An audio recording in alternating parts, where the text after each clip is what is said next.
Hello YouTube! Now, I'm sure that a majority of my listeners already know that 2/3 of the American people oppose the war in Iraq.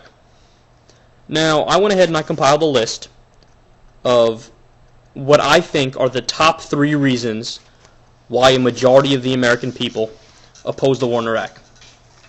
And while I'm reading these, think in your mind why you oppose the war in Iraq. Again, I'm just completely assuming that you're against the Iraq war because most of my listeners are liberal. So, reason number 1. We now know that there was no link between Saddam Hussein and Al-Qaeda or Saddam Hussein and 9/11. Reason number 2. Saddam didn't have weapons of mass destruction. That's probably the biggest reason why most people are against the war. Reason number 3.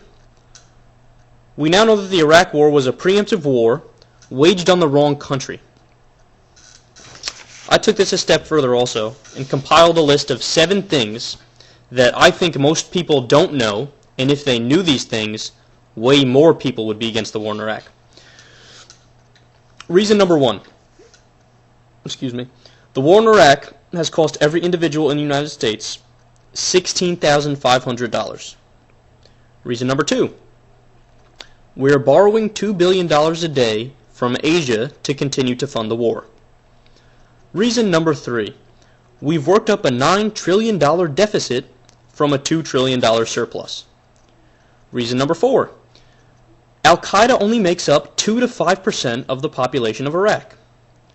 Reason number 5. Our main enemy in Iraq, the Mahdi army, led by Moqtada al-Sadr, is not only our main enemy, but he also just happens to be the leader of the main humanitarian organization in Iraq, the Mahdi army.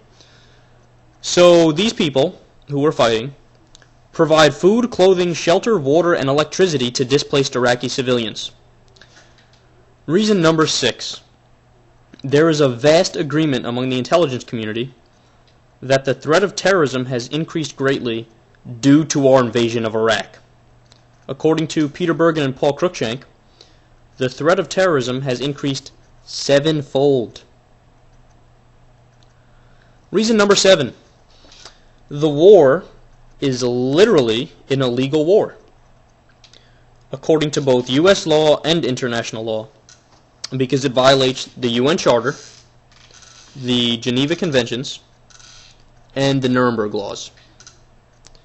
So, put all of these things together, along with the casualties, 4,037 Americans last time I checked, 150,000 Iraqi civilians, 655,000 excess Iraqi deaths according to the U.S. Census Bureau, and 30,000 American soldiers wounded. Put all these things together, and in my opinion, I think it begins to paint a pretty clear picture as to what the logical thing to do in Iraq is. Now, before everybody out there, all my right-wing listeners right now, say, well, wow, this guy is pretty far radical left-wing, man. He is out there. He is crazy. I want you to realize something. You can label me whatever you'd like to label me, okay? But the fact of the matter is that the list of things that I've compiled, every single one of these things, we now know, are matters of fact. Okay? So if the facts happen to have a liberal bias, bless your heart, I'm sorry, you're on the wrong side of the political spectrum. Thanks for listening. This is Secular Talk.